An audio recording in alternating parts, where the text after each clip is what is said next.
כמבול של תקווה על אדמת ארץ כה צמאה.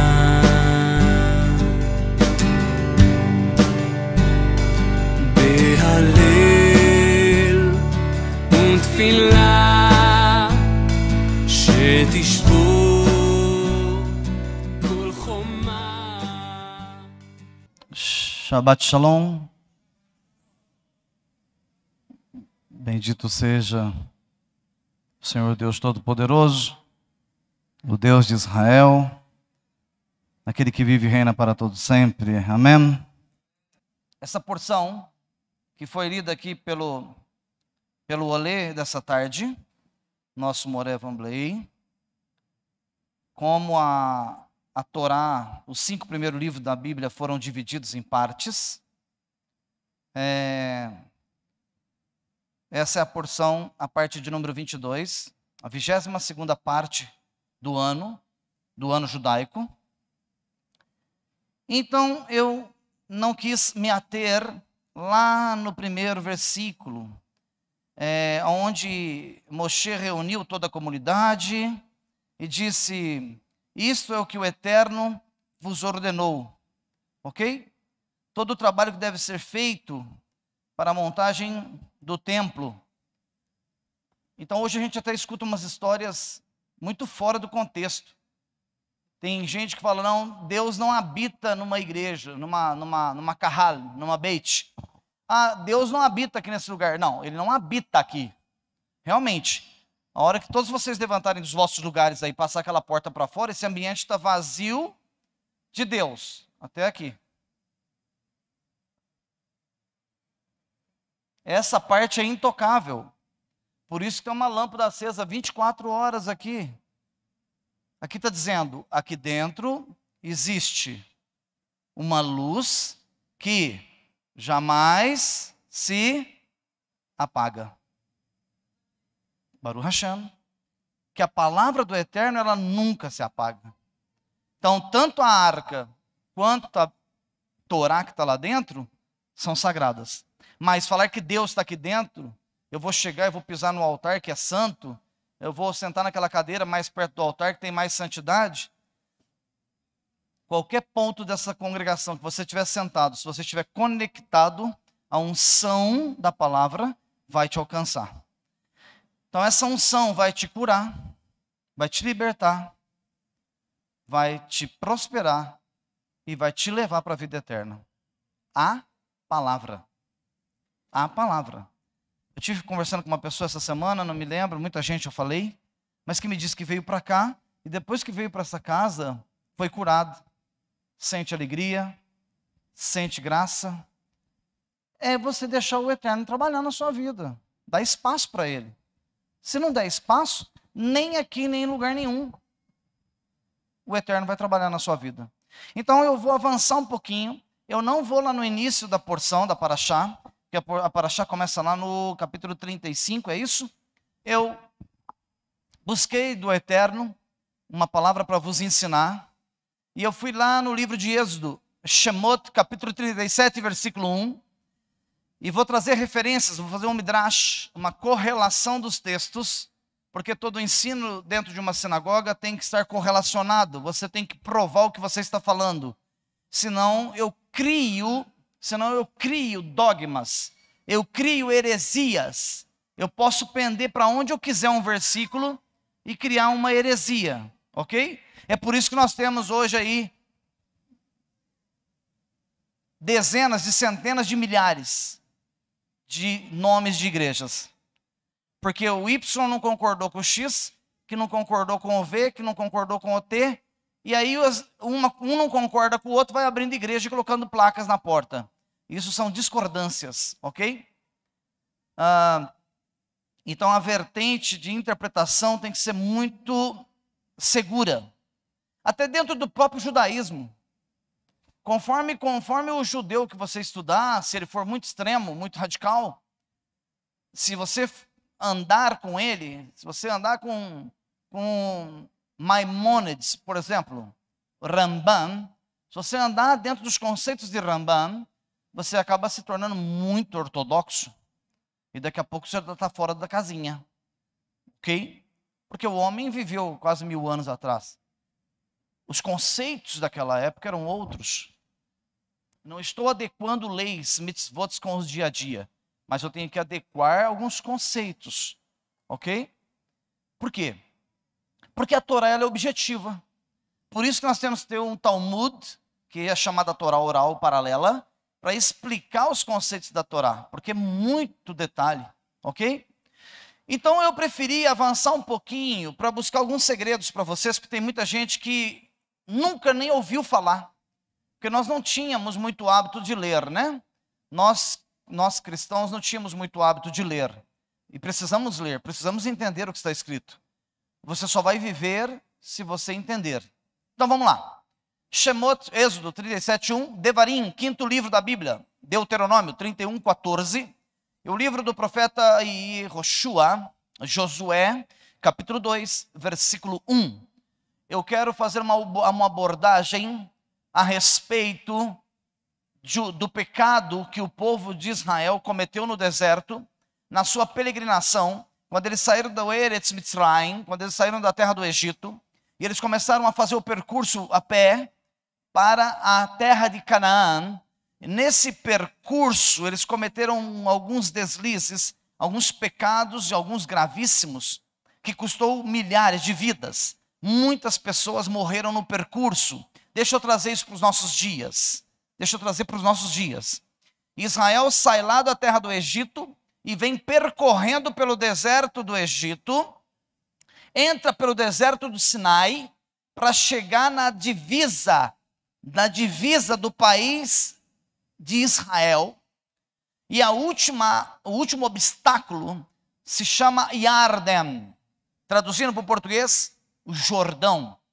Quando eles chegam para atravessar o Jordão, que é a última etapa, ali acontecem coisas brutas ali, muito marcantes. Esse percurso que eles fizeram lá da terra do Egito até a terra de Israel,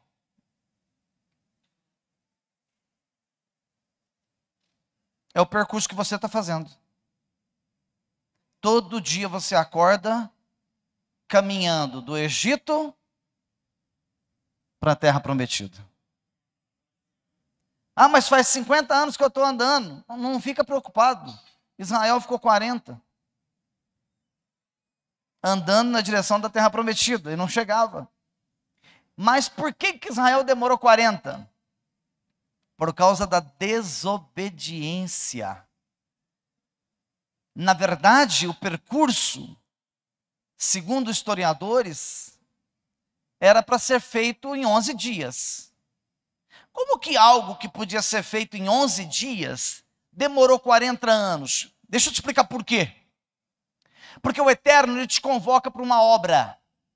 Você dificulta tanto a sua vida, peca tanto, erra tanto, que aquilo que o Eterno podia te dar em 11 dias, você demora 40 anos para receber. Por que tem alguns na Kahal, na congregação, que prosperam mais rapidamente que os outros? Porque acordou, opa, é aqui que eu tenho que caminhar. Outros já vivem escapando do caminho, para aqui, briga ali, surta aqui, 10 passos para frente, 22 para trás, nunca chega. 40 anos. Não é incrível, Moré? Podia chegar em 11 dias. O percurso foi programado para 11 dias. Mas nós aumentamos o período da caminhada. Podíamos sofrer bem menos. Podíamos desfrutar de bênçãos, de riquezas, de saúde, de alegria, mais rápido. Nós estamos sempre arrumando problema. É porque nós esquecemos que no livro de Gálatas está escrito assim: aquilo que semeares, certamente colherás. Seu pensamento, se ele for mal, você vai pagar. Sua atitude, se ela for má, você vai pagar. Se a sua língua for má, você está morto. Está escrito, está escrito.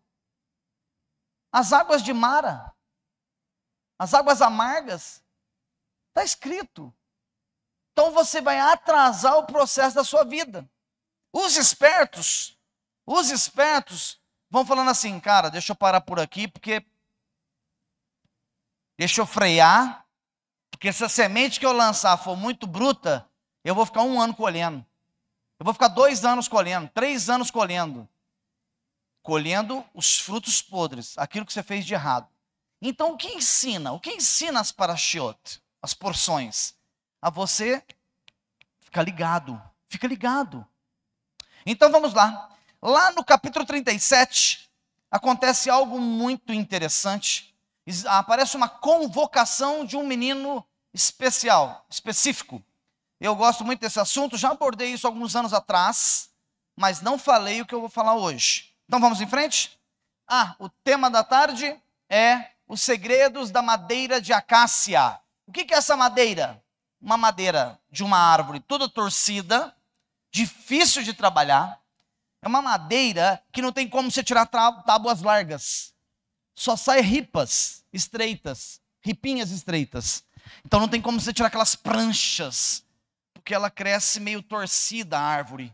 Quando você vai passar aquilo na serra, que você vai tirar a parte boa dela, o cerno, você só vai conseguir tirar ripas mais estreitas. E o Eterno faz com que o povo de Israel, os hebreus que estão caminhando pelo deserto, acampem perto de um bosque, de uma pequena floresta lá, de árvores de acácia. Deixa eu te fazer uma pergunta. Quando o povo de Israel saiu lá do Egito, já tinha essa floresta? Com certeza. Talvez essa floresta já tinha 1000 anos. Um exemplo. Ela já estava lá. Como que o Eterno faz a coisa com uma perfeição tão grande, milimetricamente? O que eu quero dizer com isso é que tem uma palavra que nós não aprendemos a viver ela ainda. Você simplesmente busca o Senhor, confia nele e o mais ele fará. Então, se essa floresta já estava lá, é porque o Eterno já tinha um plano de passar com o seu povo por lá. Olha que legal, vamos entender melhor o texto. Vamos em frente então. Livro de Shemot, livro de Êxodo, capítulo 37, versículo 1, está escrito o seguinte. Betsael, olha o nome do menino. Betsael fez a arca de madeira de acácia, dessa madeira ruim, torcida. A arca tinha 1,14 m de comprimento, tinha 70 centímetros de altura e 70 centímetros de largura, toda feita em ripas, em madeira de acácia. E o Eterno manda revestir toda a arca de ouro puro, pelo lado de dentro e pelo lado de fora. E colocou uma moldura de ouro ao redor dela. Olha a moldura aqui, ó. Uma moldura de ouro ao redor da arca. Está aqui a arca, está aqui a moldura, só que hoje não é de ouro. Se fosse, alguém matava a gente para entrar aqui dentro, né? Pensa. Agora, olha que coisa interessantíssima. 600 mil homens adultos estavam ali, aproximadamente. 600 mil, mais do que a população de Franca. O Eterno diz assim para Moshe: chama um menino, chama um jovem lá, um rapaz, chama ele. O nome dele, Betsael, que traduzido é a sombra de Deus. Esse menino, estenda a mão sobre ele, Moshe. Porque Moshe estende a mão, o espírito de sabedoria, de conhecimento, os espíritos do Senhor são transferidos para esse garoto. Ele vira um artífice, um escultor, um artesão. Então, o que significa a arca? A arca, ela é nada mais, nada menos do que a sombra do Eterno. Porque lá dentro tem as tábuas da lei, lá dentro tem a vara de Aharon, lá dentro tem o pote de maná, o que eles comiam no deserto. E o mais interessante, eu tenho certeza que daqui a pouco, quando eles abrirem a arca lá em Jerusalém, ela está lacrada. Ela está lacrada há aproximadamente 3.200, 3.300 anos. A hora que abrir ela, o alimento que está lá dentro vai estar perfeito, sem bolor. Olha que coisa tremenda que é isso aí. Vocês vão ver quando abrir ela. Então, em breve, isso tudo vai acontecer. Agora, olha só que coisa interessante. Por que ele manda fazer de madeira de acácia?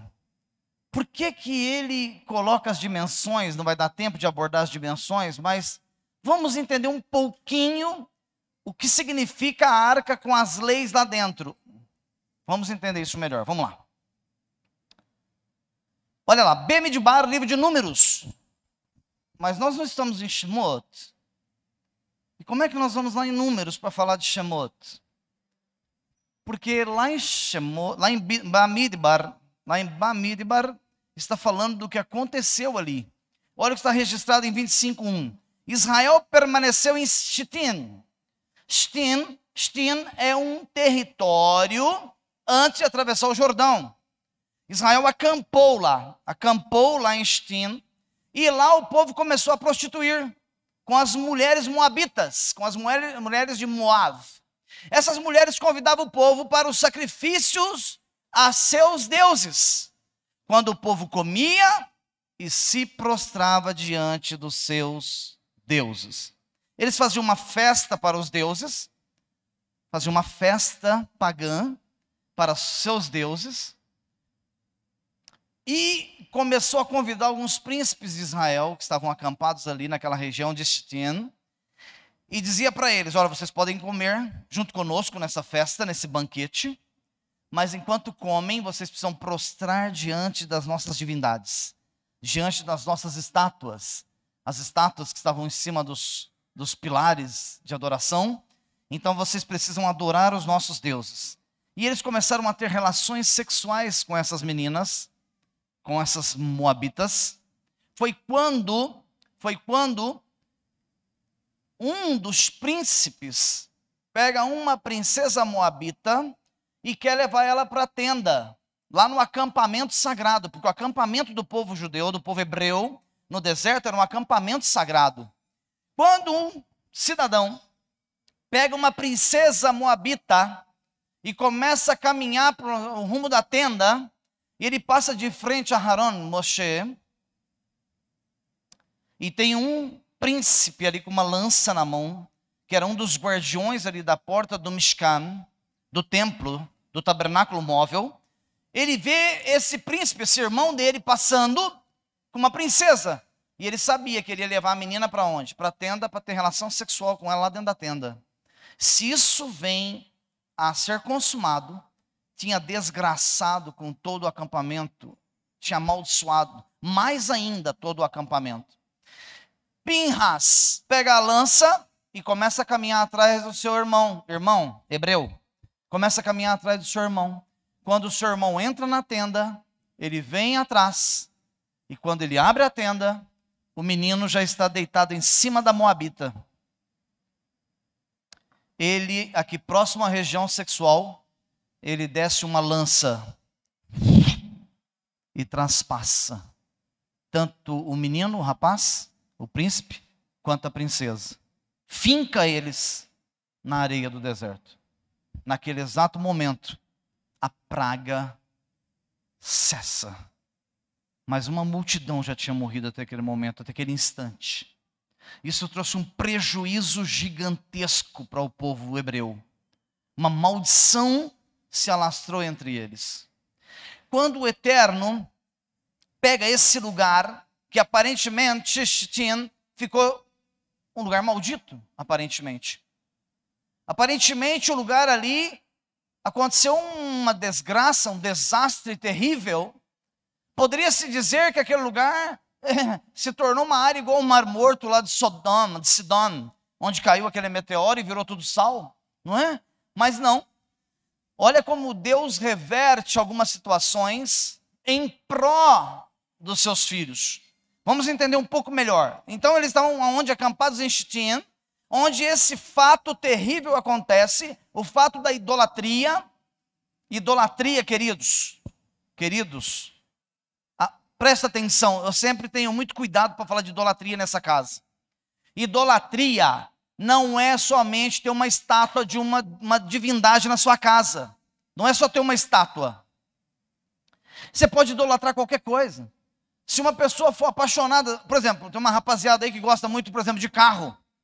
Se a pessoa for apaixonada por aquele carro, ele olha a roda, ele olha o escapamento, ele olha som, e a vida dele é ligar o motor para ver o ronco do motor. Aquilo se torna para ele o quê?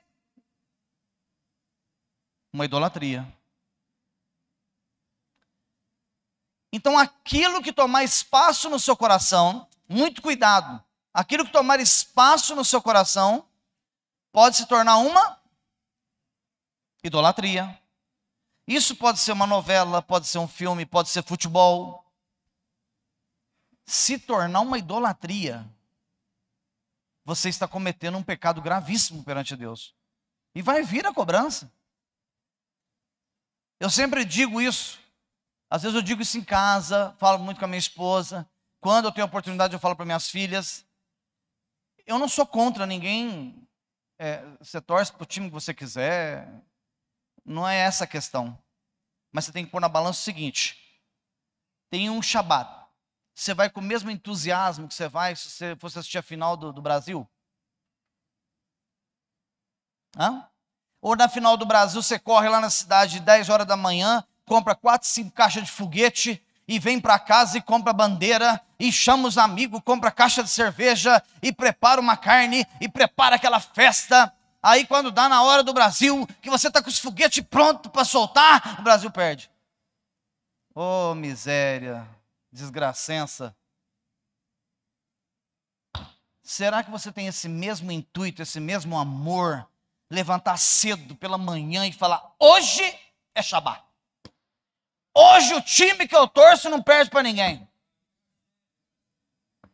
Idolatria. Então nós temos que tomar cuidado, porque vai gerar na sua vida, vai gerar maldição. Então não pensem em vocês que idolatria é só santinho. Não pensem em vocês, é um equívoco. Equívoco. Tem gente que idolatra o marido idolatra a esposa, idolatra filho. Mas se o meu filho não for na sinagoga, eu não vou. Se meu filho morrer, eu morro.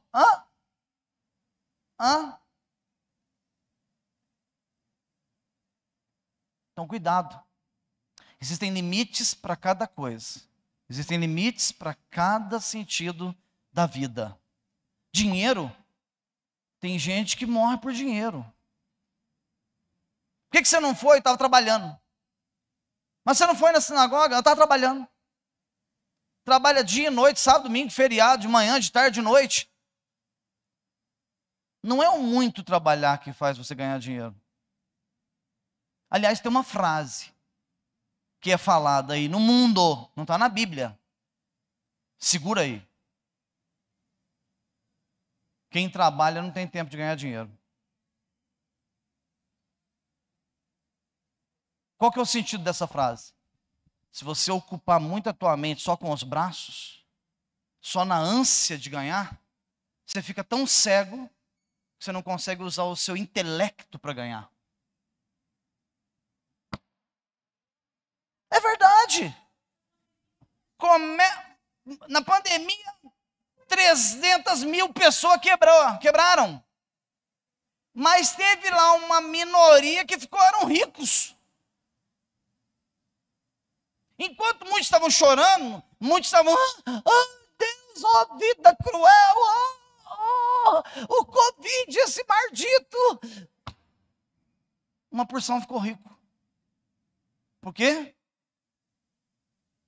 Em meio a uma pandemia, eles deixaram de usar muito o braço, começaram a usar a inteligência.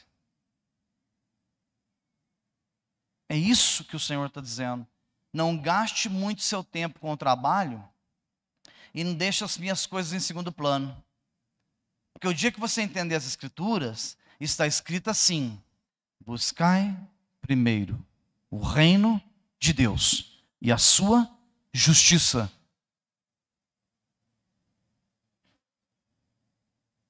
Seu carro, sua casa, sua roupa, sua comida, seus passeios vos serão acrescentados. Amém? Precisa fazer algo para o Senhor. Opa! Eis-me aqui. Será-vos acrescentado.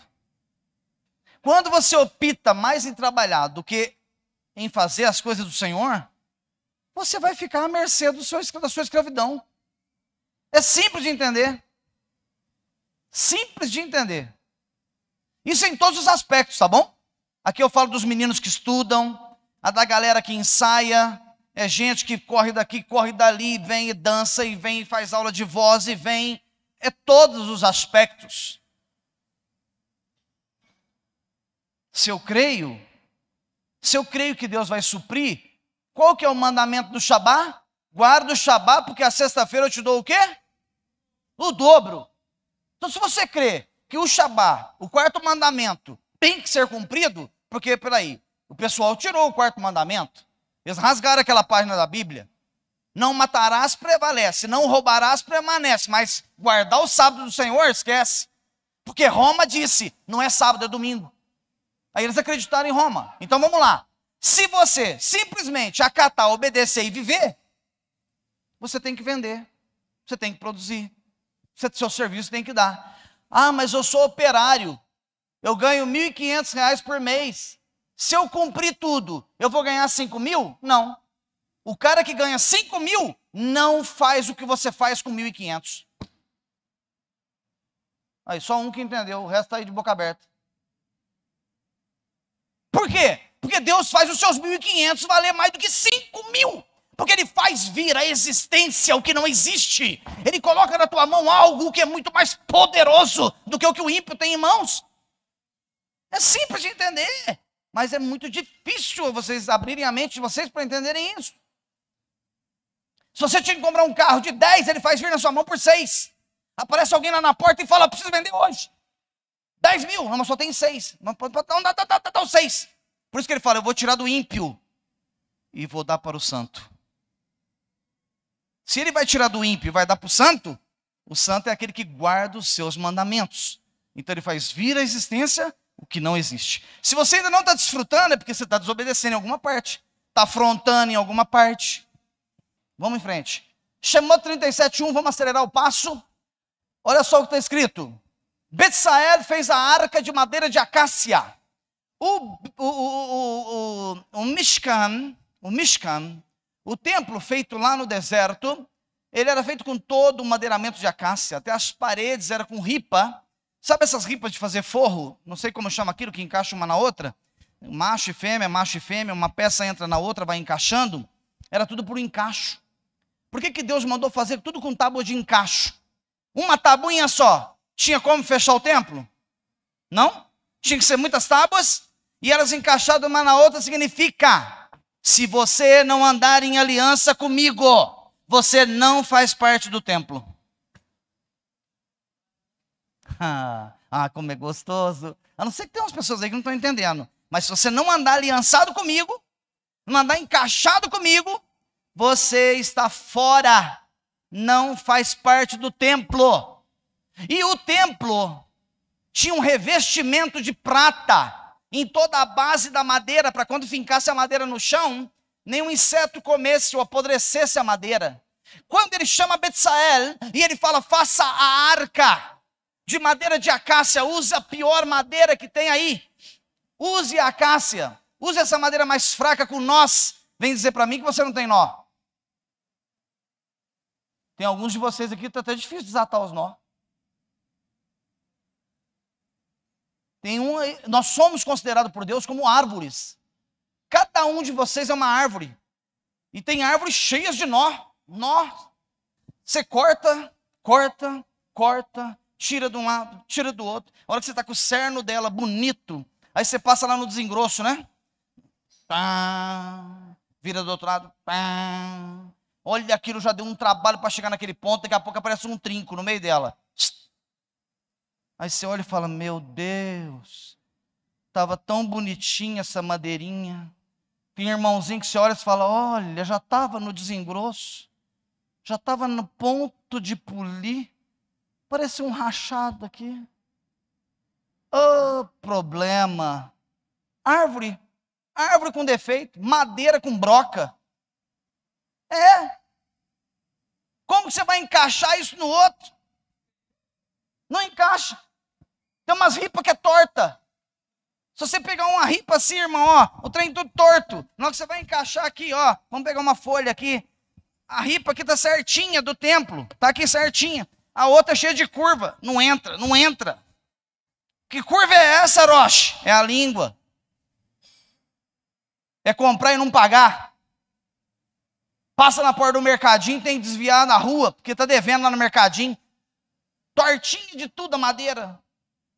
Quando está mais ou menos torto, o que um marceneiro faz? Ele vai lá, pisa de um lado, pisa do outro, vem com o martelinho, bate, vai encaixando. Tem crente que é só na martelada. Se não descer a marreta na cabeça, não apruma, não endireita. Madeira de acácia. Mas aí a madeira é muito ruim. Encaixou. Deu trabalho. Mas espera aí que eu preciso melhorar esse negócio. Vamos revestir de ouro por dentro e por fora. Vamos passar a Torá nele. Vamos passar a Bíblia nesse homem, nessa mulher. Por dentro e por fora. Era madeira de acácia. Tinha broca. Tinha nervuras. Tinha até trincos. Tinha rachadura. Mas não tem mais, que agora está revestido de ouro. Ou vem me dizer que você nasceu santo. Tem alguém aqui que já nasceu beatificado? Já nasceu com a coroinha assim acesa na cabeça. Eu frequentei o mundo, eu não valia nada. Mas eu conheci Hashem, eu conheci a Torá. Eu era a pior das madeiras de acácia. E eu não preciso de ninguém para me avaliar. Porque existe um que se chama Ruach HaKodesh, que é aquele que pega e reveste toda madeira impura, toda madeira rachada, toda madeira que não é perfeita. Ele vem e reveste com ouro, porque quando alguém olhasse para a arca da aliança, quando você olha para essa arca, aqui você não está vendo, né? Mas isso aqui não é uma tábua inteira, você não está vendo, né? Mas aqui é uma ripa, aqui é uma ripa, aqui é outra ripa, aqui é outra ripa. Mas você não está vendo onde é que estão as ripas, porque elas foram feitas de encaixo. Uma entrou dentro da outra, e quando vem o revestimento de ouro por cima, você fica irreconhecível. Ninguém mais te conhece. Aquele cidadão que pecava, que falava, que amaldiçoava, que fumava, que cheirava, que traficava, que matava, ele não faz mais isso, porque agora ele está revestido por um homem que tinha uma unção profética, chamado Betsael, a sombra de Deus. E o revestimento vem do alto. É perfeito. Simples assim. Simples assim. Então olha lá. A árvore de acácia construiu o Mishkan, mas também construiu o tabernáculo. Olha lá, todos os apetrechos, todas as peças de madeira. E lá no Beit também usou madeira. Agora olha só aqui, a acácia se chama Shittim. O vale onde eles estavam acampados. Então eles cometeram um pecado, e esse pecado precisava ser expiado, precisava de expiação, precisava ser pago.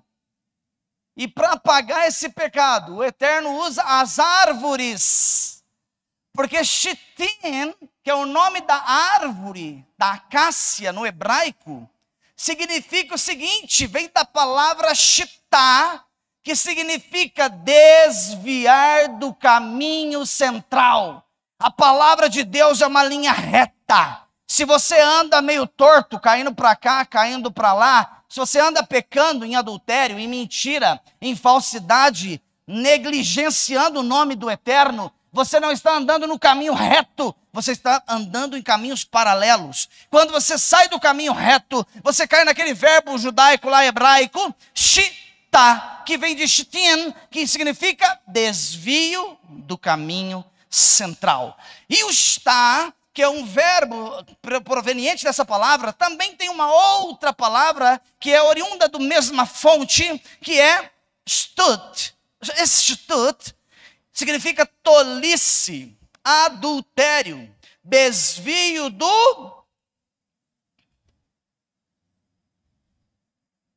conhecimento. Alguém chega aqui numa sinagoga, eu não estou falando de quem está visitando. Não, adultério não é só ter relação sexual com uma pessoa. Já pensou se o policial para você numa blitz? Você não. Para um cidadão numa blitz e fala assim, ó, seu carro vai ser guinchado. Por quê, senhor policial? Porque a sua placa está adulterada. Alguém fez sexo com a placa? Hã? A placa está adulterada é porque o cara pegou um 0, pôs uma fita preta no meio e virou um 8. Pegou um 6 e fez um 8. Isso é uma adulteração, modificar o estado original. Então, adultério não é só ter relações sexuais ilícitas. Então, olha só uma coisa, ó. O shtut, que é a tolice, o adultério, o desvio do conhecimento. Por exemplo, todos nós, quando chegamos numa sinagoga, a gente fica assim, o que é isso? O que esse povo está cantando? O que é isso aqui? O que é Shema Israel? É porque você desviou do conhecimento. Isso aqui tem 3.500 anos. Mas você congregou alguns anos em igrejas e já acha que isso aqui está fora do quadrado. Não. A situação lá fora está tão longe da verdade, está tão distante das origens, que quando você chega aqui, você pensa que nós estamos fora do quadrado. Fora da casinha. Não, é porque nós desviamos do quê? Desviamos do conhecimento. Então, Shtin, o acampamento, era um acampamento onde aconteceu idolatria e adultério. Onde foi uma afronta ao Eterno. Agora, você quer ver que a palavra adultério está coligada a shita, shtin, shtut? Olha lá em Bemidbar 5:12. Fale ao povo de Israel, se a mulher de um homem se desviar, a palavra lá no hebraico não está escrito desviar. Está escrito, se a mulher shita e lhe for infiel, está dizendo, se a esposa de um homem cometer adultério contra ele, shita, haverá uma punição, que está no decorrer da palavra, que não é isso que eu quero abordar, estou só mostrando a palavra. Então olha só como é profundo isso. A palavra shita, que vem de shitin, está falando exatamente o nome da região onde o povo hebreu estava em pecado e Deus faz eles acampar perto de uma plantação, de uma árvore, que significa, essa aqui é a região, que verbalmente é onde vocês pecam e idolatram contra mim.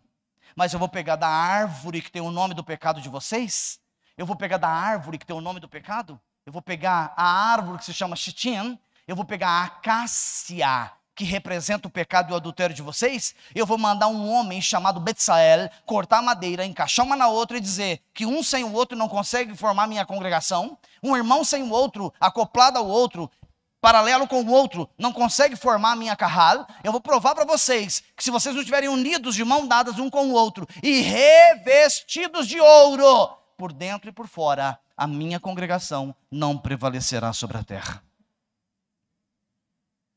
É muito profundo esse negócio. Puxa vida! Vamos em frente para terminarmos? Então, olha lá. Shemot 37:1, a madeira de acácia. Stut, olha o que significa a palavra stut. Presta atenção, vou ser rápido. Não é tolice, adultério e desvio do conhecimento? Mas a palavra stut do hebraico é o espírito denominado casca. Eu comentei a semana passada da goiaba. Quando você olha a goiaba por fora, você vê o bicho lá dentro? Stut. Shtut é um pecado que se olha na pessoa, ela até parece crente. Ela até parece uma judia messiânica. Ela até parece um judeu messiânico. A casca até parece que ela é uma fruta boa. Mas tudo está dizendo, esse pecado é daqueles que são bichados. Que a casca esconde a sua verdadeira essência. Cuidado. Tem muita gente aí que não está passando de casca. Pode falar uma coisa e viver outra.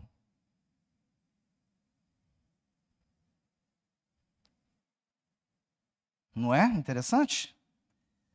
O espírito denominado tripá, casca, é o shtut, pois oculta a verdade e a vitalidade divina. Assim como a casca cobre o fruto, o espírito de shtut encobre o pecado, shtut. Esconde a luz da revelação divina. Por esse motivo a pessoa peca, falha, comete lashon hará, afronta o seu próximo, mas ela acha que está tudo bem. Então olha lá, o espírito de shtut encobre o pecado, esconde a luz da revelação divina. Por esse motivo a pessoa peca e acredita que está tudo bem, não percebendo a desconexão com o eterno. Ele imagina que ainda permanece em seu judaísmo. Eu sempre ensino isso aqui. E eu falo para todos aqui, todos, obreiros, todos. Sem exceção, até para mim mesmo. Você gosta muito de estudar, né? Cuidado com o seu judaísmo. Santidade é uma coisa, judaísmo é conceito.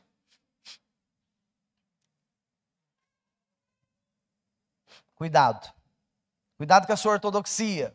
Cuidado. É um conselho. Acate quem quer, inteligente de quem acata. É um conselho. Ok? Vamos em frente. Shtut também significa, está conectado ao conceito de shitra hará, que é uma palavra no aramaico. Olha aí, tudo verbalmente conectado. Uma palavra está conectada a outra.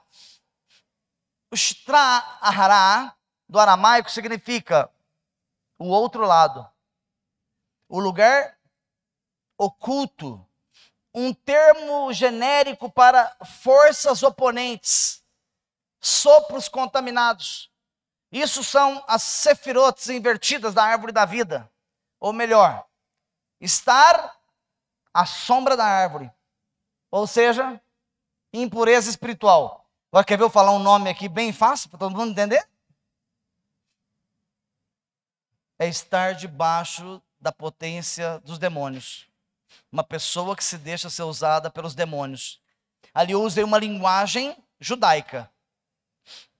A pessoa que deixa Satã usar ela está do outro lado. Ela está no lugar oculto. Ela está trabalhando, dando oportunidade, ou seja, permitindo, essa palavra mais perfeita, ela permite que as forças oponentes, que os demônios, que os sopros contaminados atinjam a vida dela, dominem a vida dela. O que é uma sefirota invertida? A árvore da vida não tem toda uma escala de bênçãos e dali vai tendo as elevações espirituais. Quando você inverte essas sefirotes, ao invés de caminhar para cima, para a elevação espiritual, você está caminhando para baixo, para a sepultura espiritual. Estão me entendendo? Está simples, está fácil? Para o Hashem, amém? Amém? Estar à sombra da árvore. Tem uma árvore aqui. O sol está pegando nela. O sol simboliza o poder de Deus. Nessa explicação aqui, Quando eu entro atrás da árvore, e eu venho para a sombra, onde é que ficou a luz do poder de Deus? De lá. Então eu optei pelas trevas, pela ausência da luz. Você, todo dia que você acorda, pela manhã, você faz uma escolha de andar na luz ou de andar na sombra da árvore. Tem dia que você fala assim, nossa, hoje eu estou tão insuportável. Nossa, mas hoje eu estou... Hoje eu estou tão terrível que nem eu estou me suportando. É o dia que você está na sombra da árvore. Você está tão terrível. Eu até uso uma brincadeira. Se os demônios olharem de longe e falar, não chega perto dele não, que você fica endemoniado.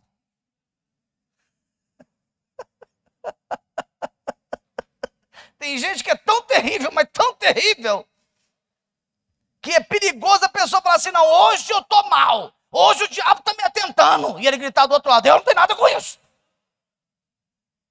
Tudo sou eu agora.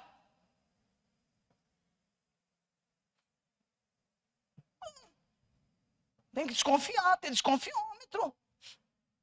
Então você não pode estar na sombra da árvore. Você não pode estar debaixo da impureza espiritual. Você não pode estar debaixo das forças oponentes, porque o inimigo quer que o seu casamento não vá bem, que a sua empresa não vá bem, que o seu salário não vá bem, que o seu relacionamento com os seus irmãos, o seu líder não vá bem. É isso. Enquanto isso estiver acontecendo, a Satã está ganhando e você está perdendo. Você está sendo um derrotado. É bruto, hein? Vamos terminar por aqui? Olha lá que legal, ó. Então Betsael, quando ele reveste de ouro puro, ele está dizendo, um recado para você, ó. Tem alguém aqui que é chato, insuportável? O ouro é para cobrir essa falha que você tem, que eu tenho. A unção do Espírito é para modificar o seu eu. Você faz sua parte, o Senhor vem e reveste. Você faz a sua parte, o Ruach HaKodesh vem e te reveste.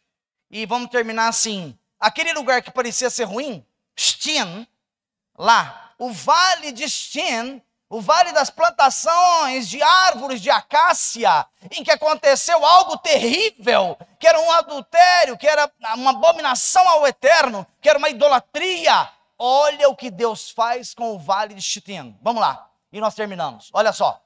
Lá no vale de Stin, está registrado no livro de Bemidbar, capítulo 26, que Stin inicia a preparação do povo hebreu para entrar na terra de Canaã. É o lugar que eles foram moldados, foram lapidados, foram massacrados, foram estruturados para entrar na terra prometida. Lá em Bemidbar, capítulo 31, diz que os israelitas derrotam os midianitas, lá no vale de Acácia, lá no vale de Stin. Mas também está registrado lá no livro de Devarim, capítulo 31, Deuteronômio, que Moshe fez o seu discurso de despedida e ele disse, o meu tempo aqui na terra venceu agora, e o Senhor virá me buscar e eu morrerei e partirei para a eternidade. E lá ele faz o seu discurso de despedida no vale de Stin, lá no vale das Acácias. Mas também está registrado lá no livro de Devarim, capítulo 31, versículo 14, que Yehoshua, o sucessor de Moisés, é separado. Outro milagre enorme, outra coisa profética, tremenda.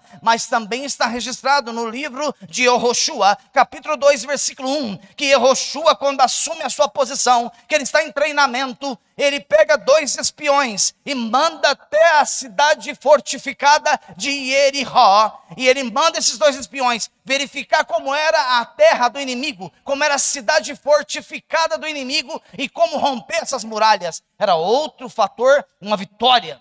E também está registrado no livro de Yehoshua, capítulo 3, versículo 1, que dali, do vale de Sitim, do lugar que houve o adultério, do lugar que houve a idolatria, eles dão o primeiro passo para atravessar o Iarden e tomar posse da terra prometida. Deixa eu dizer uma coisa para você. Nós estamos acampados no vale de Sitim há muitos anos. Aqui nós temos cometido erros, nós temos cometido adultérios, nós temos cometido fofoca, nós temos brigado, nós temos falado mal do nosso próximo, nós temos cometido erros, quebrado mandamentos. Mas é aqui nesse vale que o Senhor vai dizer, apruma-te acampamento, porque é daqui que vocês vão assumir a terra de Canaã, a cidade santa, a terra prometida, o Eretz Israel, a terra de Israel. É daqui do vale de Sitim. Nós temos luta todo dia? Temos. Guerra? Temos. Tristeza todo dia? Temos. Afrontas? Temos. Discordâncias entre nós? Temos. Mas nós vamos vencer. Nós vamos romper. E nós vamos ser abençoados. Que o Santo Todo-Poderoso, aquele que vive e reina para todo sempre, vos abençoe. Toda Rabá, por estarem conosco até agora. o Hakadosh Baruhu, aquele que vive e reina, o santo, o bendito, permaneça convosco. Em o nome de Yeshua HaMashiach. Amém.